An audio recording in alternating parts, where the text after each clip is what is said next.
south side of the District of Columbia. It was a very trendy area. Eric Samoa was charismatic. That was the number one word that a lot of people use to describe Eric. He worked at a luxury dealership in Bethesda, and he was a smooth talker. He was funny. He was the person everybody wanted to be around. He was the number one salesman at their dealership. He was the first one in. He was always the last one to leave. Everybody loved him. Eric Simone was 34 years old. He was beloved by friends and coworkers. Eric made somewhere between $10,000 and $20,000 a month. He was a ladies' man. He was nice to everyone. He was very generous to his family, beloved by all. He was the kind of guy that kept contact with just about everybody that was part of his life, family and friends. He was very attentive to his customers, which led to his success in business. And, he was a very popular guy. Eric is living it up. He has great relationships, an incredible job, and lives in style. Apartment complex was one with a brand new facility surrounded by $750,000 condominiums to $1 million condominiums. Lots of shopping and dining you could walk to in this particular area. The building itself was very fancy. It had an indoor pool and workout facilities. In spring of 2012, everyone in Eric's life suddenly loses all contact with him. So at that point, on June 6th of 2012, Eric had not shown up for work. And that was, of course, unusual for Eric. His manager was concerned. He had not spoken to family in 2 days. Eric was always very involved with his family. He talked with his sister, his friends a lot. And that was concerning to them, that there was 2 days where basically he was unavailable. And this is somebody who lived with his cell phone, who was absolutely essential to all of his personal relationships and the way he conducted his business. That's how he reached out to his customers. His phone went dead. That was just highly unusual. The work people were so concerned, they contacted his family and talked to his mom and his sister. And one of his sisters ultimately called Montgomery County Police and requested that the police do what we call a welfare check. Can you please go to the apartment, check to see if he's okay? They got together with the landlord, who gave him the key. Calling the police is usually thought of as something strictly for worst-case emergencies, but sometimes we're needed just to come into a situation and make sure everything's okay. A welfare check is something that can be critical when a person lives alone and suddenly loses contact. When they went to the apartment, the first thing police noticed was a really awful smell. And Eric's apartment, though very luxurious in a high-rise, was small. And so when they came in the front, you kind of immediately see this bedroom to the side.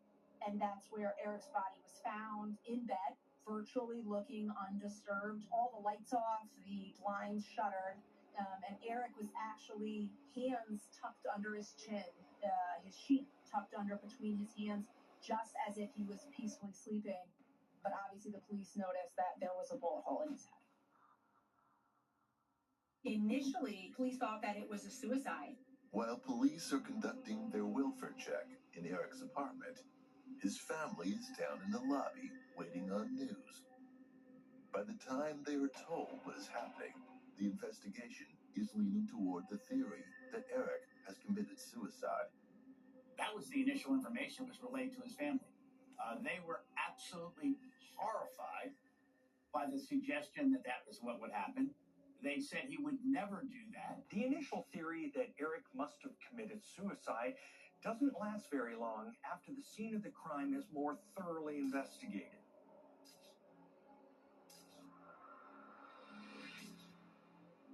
That was backtracked on very quickly because the officers obviously conspicuously saw that there was no gun. This was not a suicide. It was a homicide. There was one shell casing found on the bed. It was a spent shell casing from a .380. No gun was located.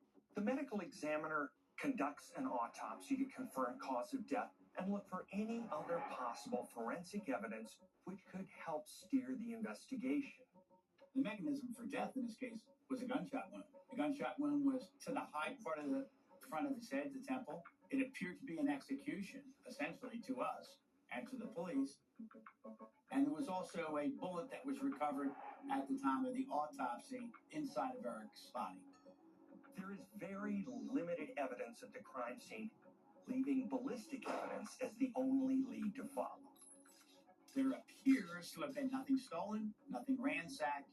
So it also appeared that whoever got into his apartment was someone that he let in there. They didn't break in, and they apparently didn't come to steal anything because they didn't take anything. With no apparent sign of theft or disruption to the apartment, we're left to believe that whoever is responsible is likely someone Eric knows. Someone he's close enough with that they either have their own key or he's comfortable with them spending the night. With little else to go on, the police are left with only a .380 bullet shell to bring Eric's killer to justice. But will it be enough?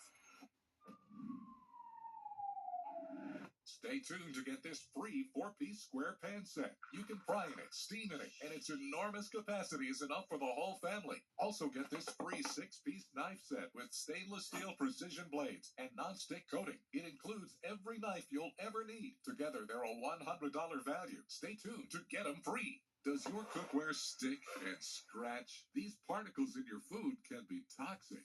Now there's a new generation of cookware. Cookware that will bring style and functionality to your kitchen like never before. Introducing Gotham Steel Cream. Cookware meticulously engineered with super strong titanium and ultra slick ceramic.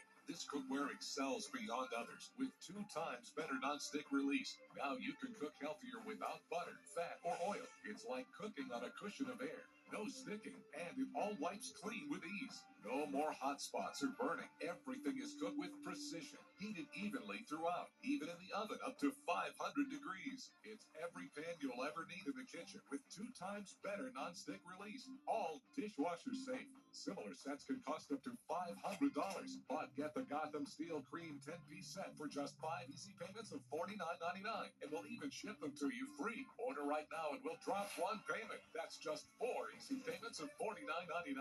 But wait, you'll also get the free extra large square pan set. It's the perfect blend of style and functionality. Plus, the large square shape fits an entire family meal. Also, get this free knife set. Slice, dice, and chop with precision using our premium coated stainless steel blades designed for effortless cutting and long-lasting sharpness. You'll get this huge 20-piece set with free shipping. Response has been overwhelming, so don't miss out. Order now.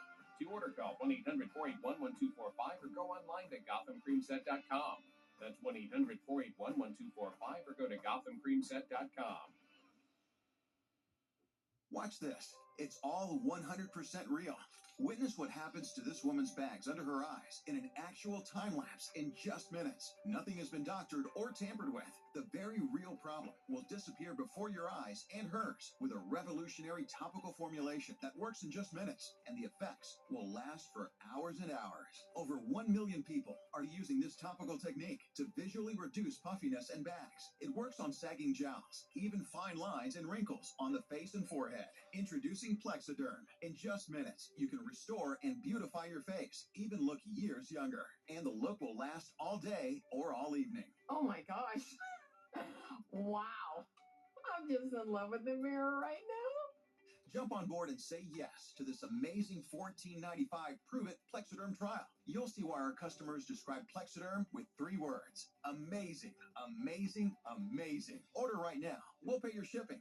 Operators are standing by. This is the first ever TV commercial for a beach towel, a SandCloud beach towel. Sand-free, extra large, and worth advertising because they're worth buying. Buy them at sandcloud.com. This is not a dryer sheet. EarthFreeze is a new type of laundry detergent that looks like this. It's also so easy to use. Dissolves quickly in any wash. And my personal favorite, no plastic jug. Learn more at earthfreeze.com. In just 1 year, I had over $900 in banking fees. I had enough.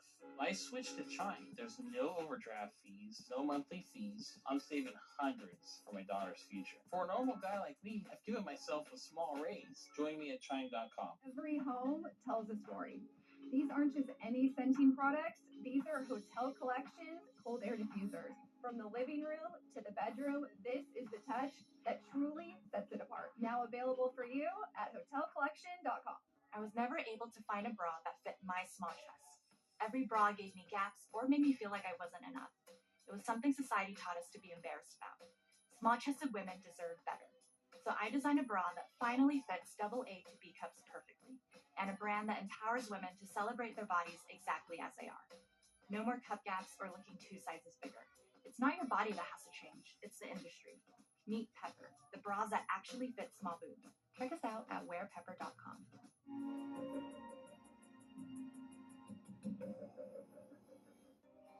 They're thinking about their next adventure. You're thinking about their next vet visit.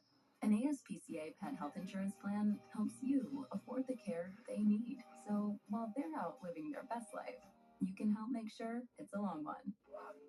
Did you drive blindfolded? Of course not. Then why blindly buy car insurance? Take that blindfold off and see what options you have. Insurify shows you the best personalized insurance rates for free. Insurance made easy.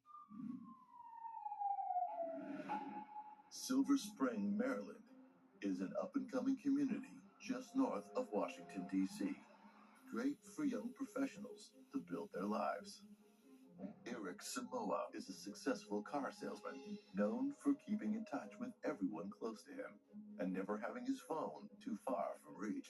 When Eric hasn't been heard from for 2 days straight, his family calls the police to do a welfare check, leading to the discovery that he has been murdered. Later on in the investigation, it was very quickly realized that Eric's phone was missing.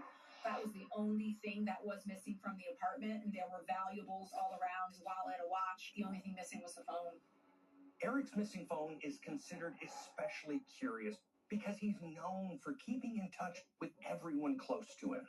His lack of communication is exactly what tipped off his family and led them to have the police check on him. Why wouldn't his phone be in his apartment? Has whoever killed him taken it? So at that point, the police, I think their first line of attack was Eric's life through that cell phone. They didn't have the phone. They were able to very quickly get cell phone records. And they were able to see when Eric was texting messages, where the phone was. They were looking for the phone's location. The phone was ultimately never found. And throughout those records, they were able to identify the people that Eric was in contact with on the last days of his death. Most of them were friends and family. Most of them were people that had reached out to the police that were concerned about the investigation and asking questions. The police, though, did quickly realize that there was one number that kind of kept coming up over and over again. It was a Mississippi number. And his family didn't know that he knew anyone from Mississippi. The police focus on trying to identify the owner of this Mississippi number from Eric's cell phone records. The police didn't know who this person was, so one of the detectives in the case decided to really just canvass the garage of the apartment complex to see if they could find a car from Mississippi. A lot of young people live in the area. We're close to D.C. A lot of people who only are in the D.C. area for a short period of time do live in Silver Spring. So the police thought, hey, maybe there was somebody from out of state that was here, and they were able to locate that car. Tracing the license plate number reveals the name Katrina Ben, a woman who has recently moved into the building. With this information, the police are able to track her down and bring her in for an interview to ask her about her relationship with Eric. So Katrina Ben was from Silver Creek, Mississippi. She was a very young, very attractive, very smart nurse. And by all accounts of people who knew her and previous employers, she was really good at what she did. Her patients really liked her. She ended up becoming a traveling nurse because she wanted to sort of see the country and see the world. And she was with a company that would staff her to 3 month sort of stints all around the country. So she moved very, very frequently, and she did get to do what she wanted. She got to see a lot of the country through her job. She also was a very attractive young woman. Her families did have some concern, as you might imagine, a young, attractive young woman who sort of a nomadic, moving around every 3 months from place to place. They had some concerns about that. but she loved it, and that's what she did. And she was apparently beloved by the patients that she cared for and had lots of close friends. So Katrina and Eric actually met at the Viridian apartment. There was a community lounge on the 15th floor that was available to residents for parties and community functions. And during that time of the year was the NBA playoffs.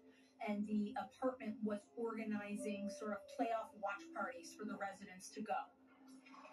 She was wearing scrubs. He recognized her as a nurse. Eric was very entrepreneurial. He was always looking to kind of set up new companies, start a side hustle. And one of the things he was looking to do was start up a nursing staffing company. And she was also interested in that as well. So when he saw that she was in the healthcare field, they exchanged information related to potentially establishing a business relationship. But they also became quick friends as they were in this social group that was watching the NBA tournament. That began a friendship that very, very quickly escalated into a sexual relationship between the two of them. During the 3 or 4 weeks, there were extensive text messaging that went back and forth between Eric and Katrina. And that text messaging began 3 or 4 weeks before pretty benignly. Nice to meet you. Hey, handsome, how you doing? How's your day going? Very benign things. It became very easy to see the rapid escalation in the nature of the relationship simply by reading the text messages. And it rapidly became sexual, and they openly talked about it in their exchanges on the text messages. And coming up to the night of the murder, if you read the text messages, you realized that she was supposed to come over to his apartment that night to watch they were both mutual NBA fans. They were supposed to come over to watch a game in the apartment that evening. I'm a basketball fan, and so was he. So that was our connection. The game was coming on that night, and he was like, we can watch it.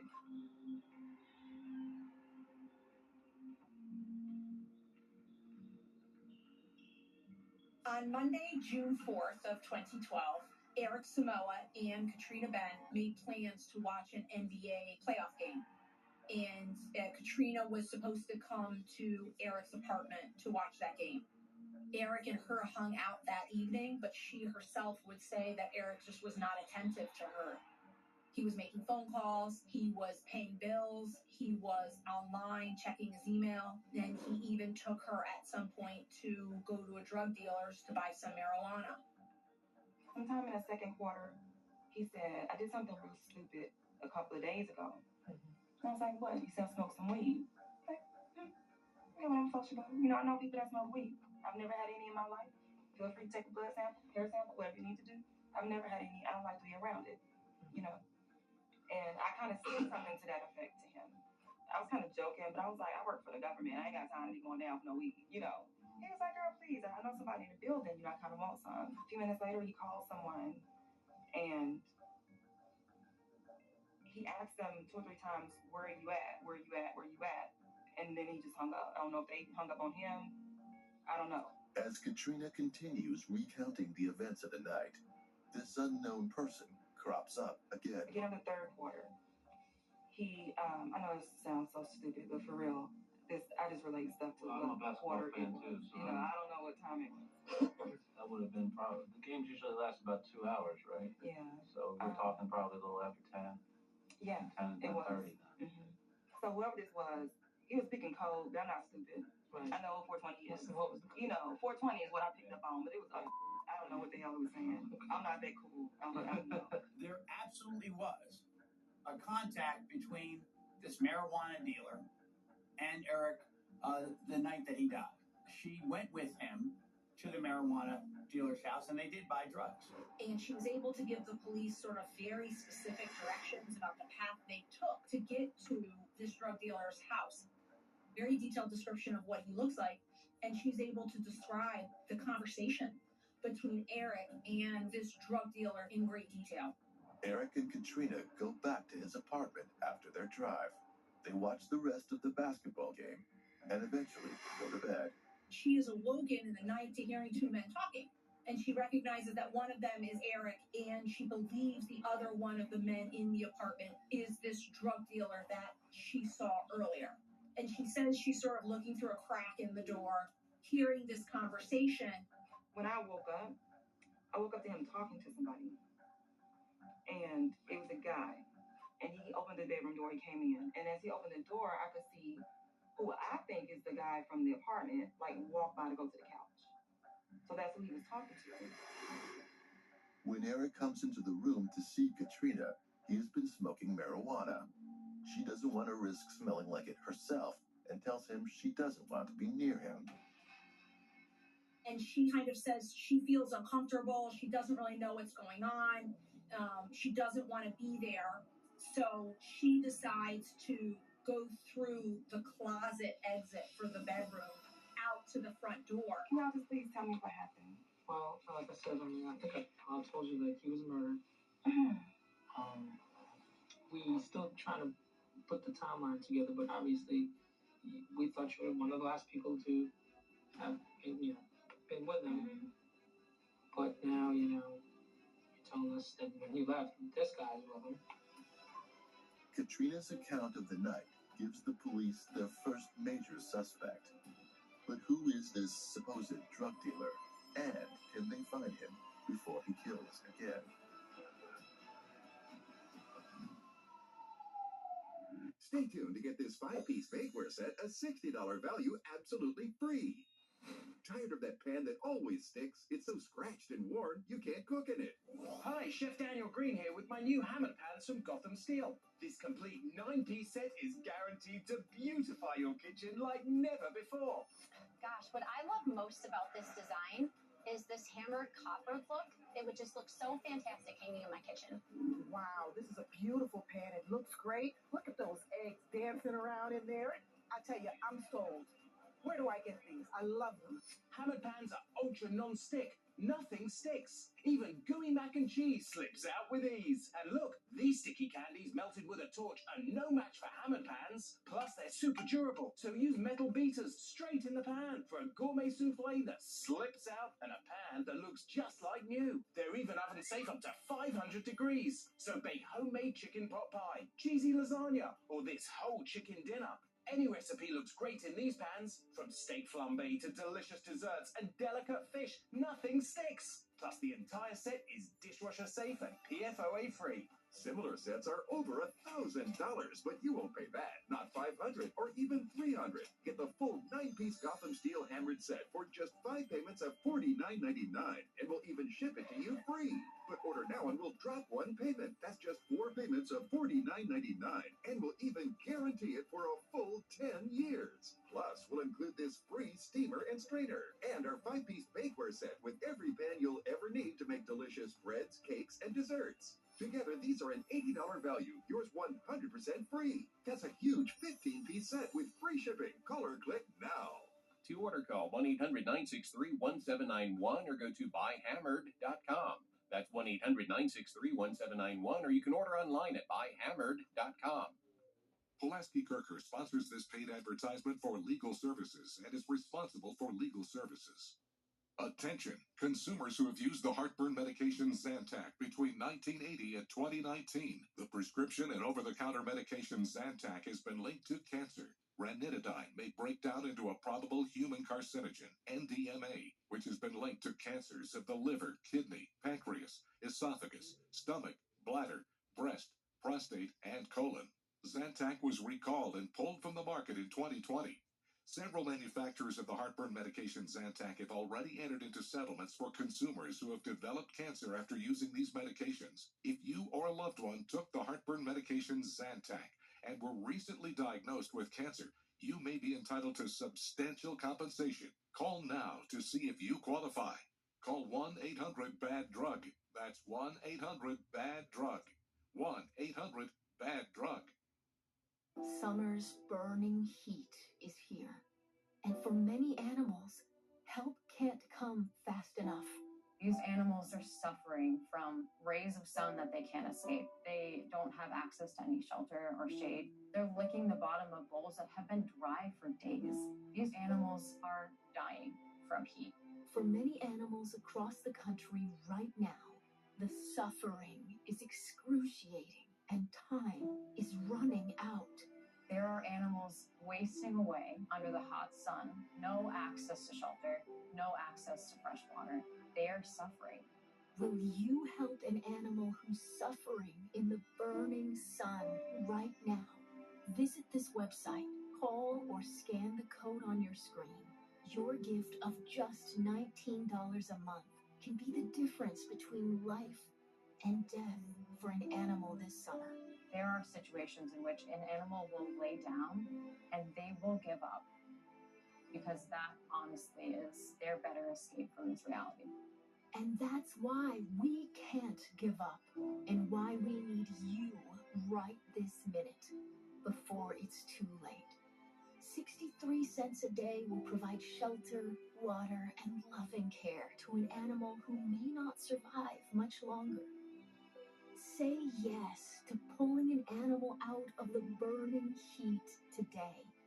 Join with your monthly gift in the next 5 minutes, and we'll send you this welcome kit and one-of-a-kind t-shirt. We know it's our responsibility to give them that shelter as soon as possible, to get them that water, to give them that chance to survive. So please don't wait another second. Help rescue an animal today. Go online, call, or scan right now. Coming up next on True Crime Network.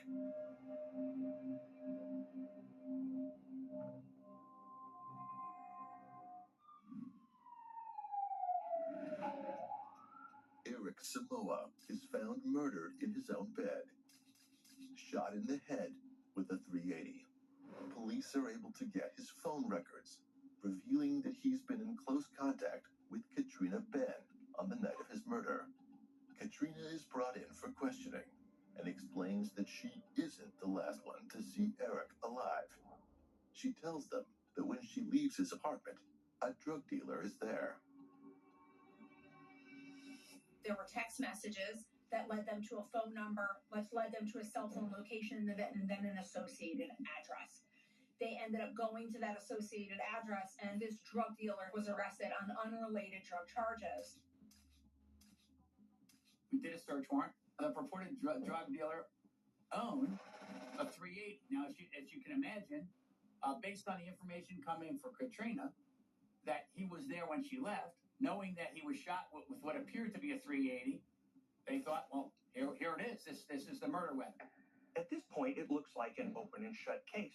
The victim was killed by a .380. A witness places this man at the scene of the crime.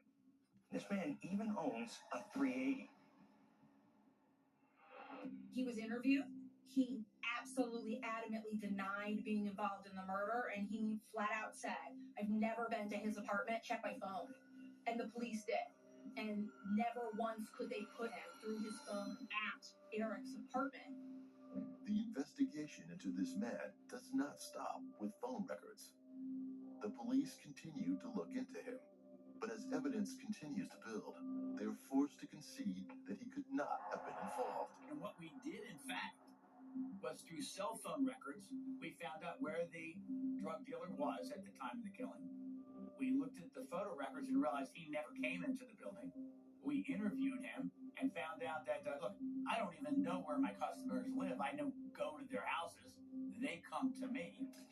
Using the cartridge case, they were able to exclude the .380 as the gun that had fired the bullet that killed Eric. And so the .380, even though he owned a .380, it was not the murder weapon. It was excluded as the murder weapon. While the police rule out their prime suspect, Eric's funeral is held, and Katrina says her final goodbye with the rest of Eric's friends and family.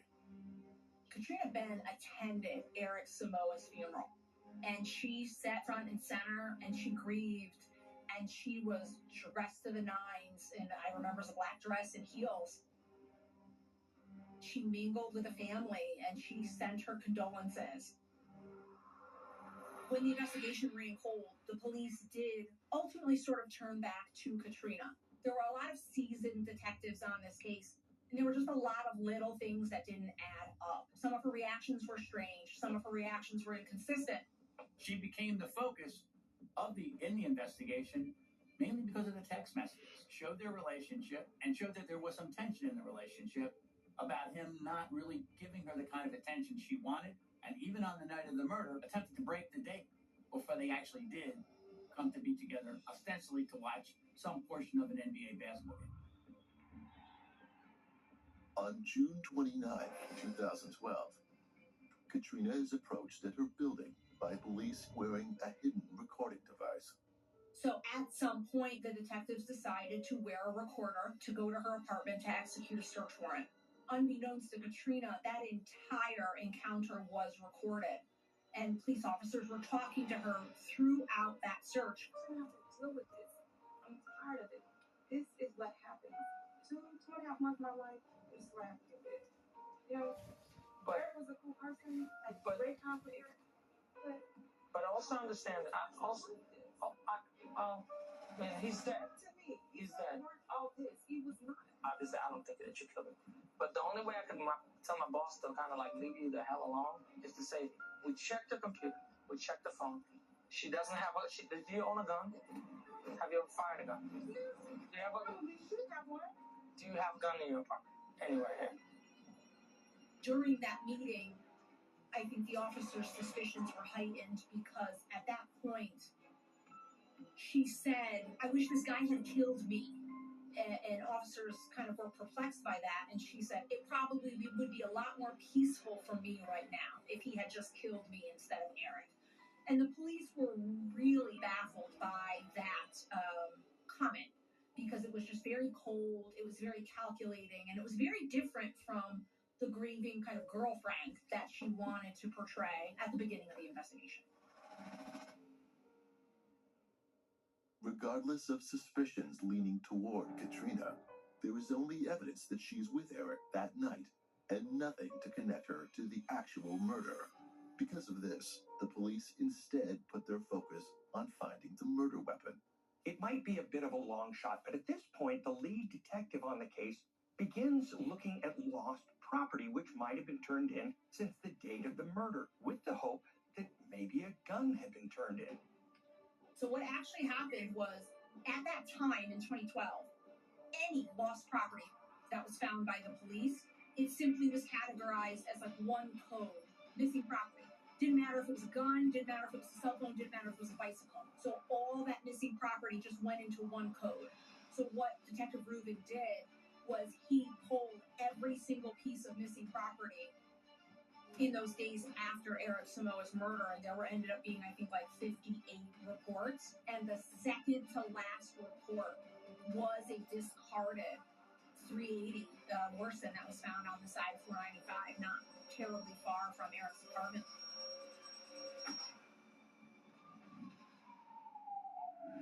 This is an urgent notice about ovarian cancer.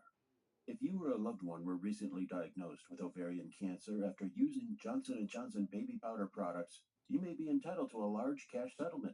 Plaintiff's attorneys claim Johnson & Johnson knew their products could cause ovarian cancer, but kept the product on the shelf until 2020. Call Legal Injury Advocates now to see if you qualify. Call 1-800-453-1133 or visit lia.legal. That's 1-800-453-1133.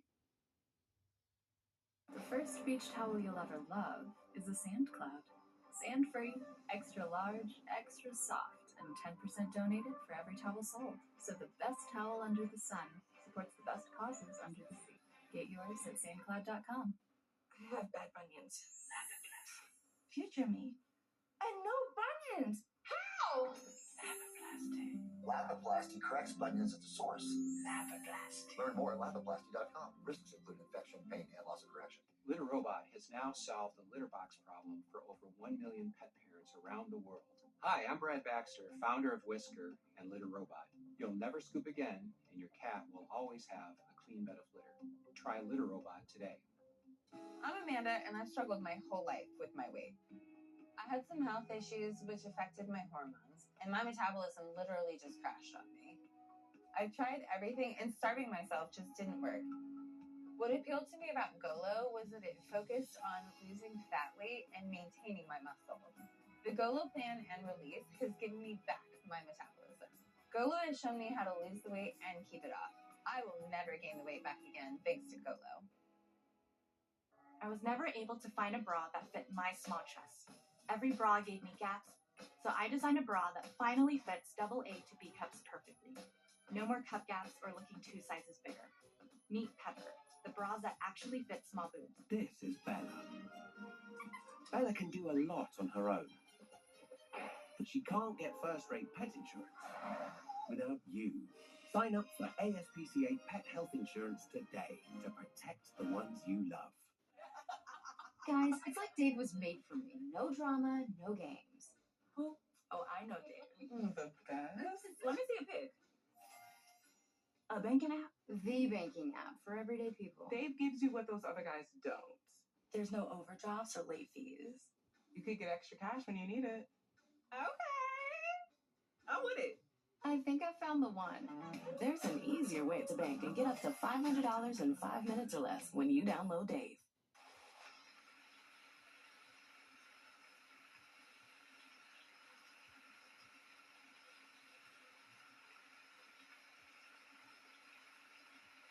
Calm.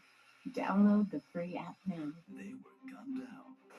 This is a Stone Cold Killer. Now, determined detectives will have to trace the ballistics to track down their shooter. We are all hands on deck. Targeted for murder. Next on True Crime Network. When Eric Samoa is murdered in his own bed, the only evidence as to who could be responsible are the ballistics found at the scene, and the fact that his cell phone has gone missing. Cell phone records reveal that Katrina Ben is most likely the last person to see Eric alive. But there's nothing to connect her to the actual act. But the discovery of the .380 automatic Colt pistol could be a key to breaking the whole case. The missing property report has an account of where and when the gun was found. If anybody's ever been to Washington, D.C., you'll know that surrounding Washington is something we call the Beltway.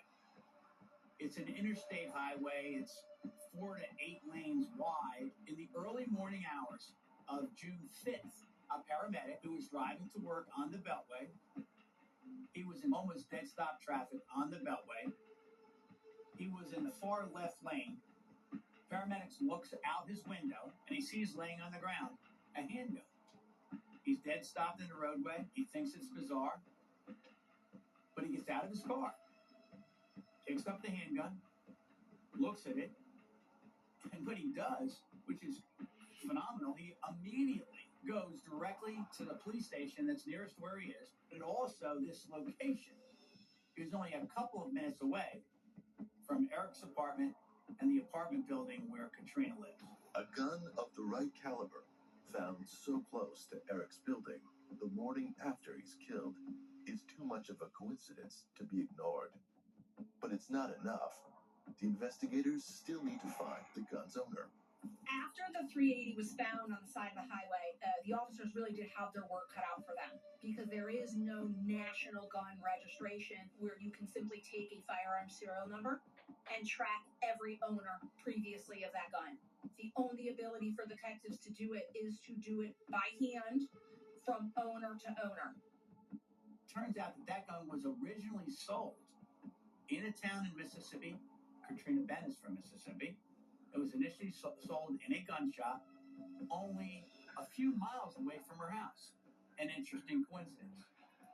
Each physical location, they had to access the physical piece of paper related to the gun, and they had to keep doing those steps, which included Mississippi, West Virginia. They had to go to several different places.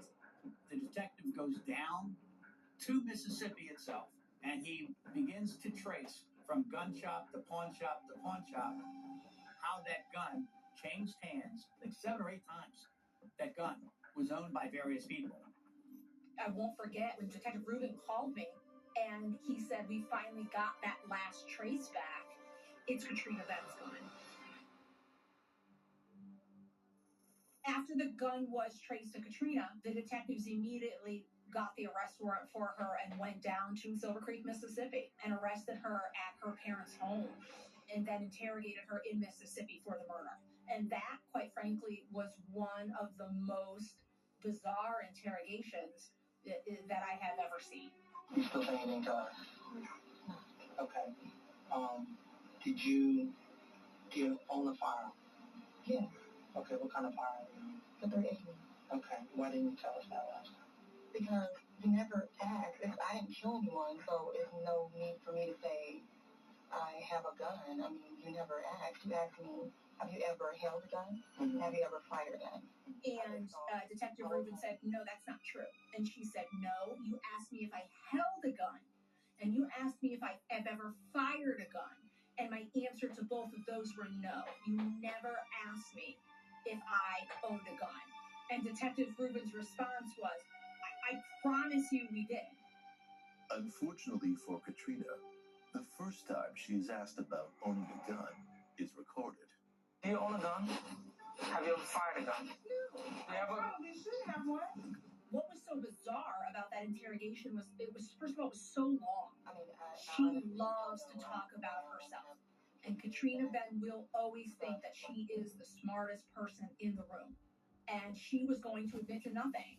But she told her life story. The most interesting part of the story she told was why, when she finally admitted that she owned a gun. And it was because she had 11 stalkers throughout her life. Think of me as just a regular person. I'm not just saying. You told me I said I didn't remember buying it. I just told you about it over 304. No, I said you remember buying it. Oh, okay. Yeah. I'm just a regular person listening to this story, right? Right. I don't have an explanation right now. And it happened before on cases with me. I would walk away thinking you basically a cold-blooded killer. I've been in homicide 4.5 years. You're one of the best people I had to deal with, not just like smart-wise, but just you're very polite. You tell a good story. I tell a good story. Katrina refuses to admit to the crime at all. But by this point, there's enough evidence that a case is built around the perceived events of the night of the murder.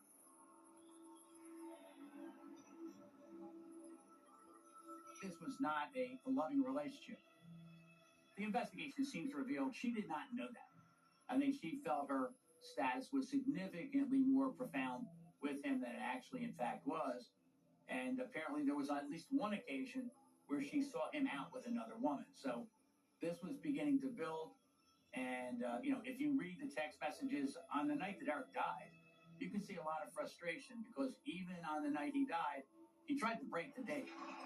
But she wouldn't stand for him breaking the date. What we were then later able to discover through the investigation was before Katrina came down to Eric's apartment. Through her key fob, her movement was recorded that night. She left her apartment, she went to her car, she came back into the apartment building and then down to Eric's apartment. And that's where we believe that she retrieved the gun.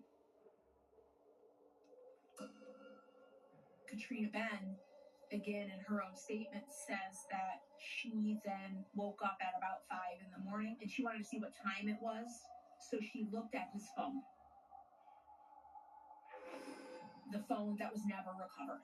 And we believe at that point that she accessed the phone and was able to see that Eric was out with several different women, sometimes more than one woman on the same night of the week. And that was Katrina, with her earlier statement, nobody plays me that way. I will tell you, the nature of the relationship she envisioned is not the nature of the relationship he envisioned. The reality is that Eric had a long-standing relationship with another woman who'd been dating for about a year.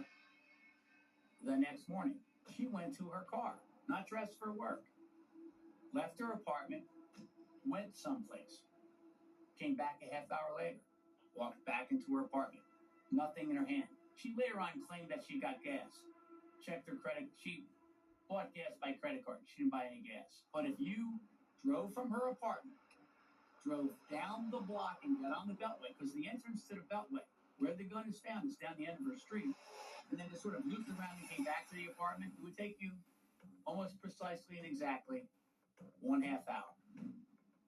She left her apartment with the handgun, went down the street, threw it out on the Beltway, came back to her apartment, armed with the information that she was no longer in possession of the murder weapon. Katrina could tell you everything. She could tell you where she placed the wine glass. She could tell you the exact route they took to the drug dealer's house. But she couldn't remember when she last saw her gun, where she last had it, or where she put it. And for a woman who was so cunning about all these details and so exacting about all these details, it was very easy for the jury not to buy that part of her story. You can say what you want to say, and you can stop talking to me right now. It's not about this. It's about science and common sense. Yeah, you can keep talking. Go ahead. You want a lawyer? Is that what you're saying to us? That's fine. We'll walk away. Bye. We'll walk away. Bye. All right. Thanks for the visit. Nice seeing you. At this point, the evidence is sufficient that even without a confession, there's more than enough evidence to place Katrina Ben under arrest. She was arrested on June the 21st, 2000.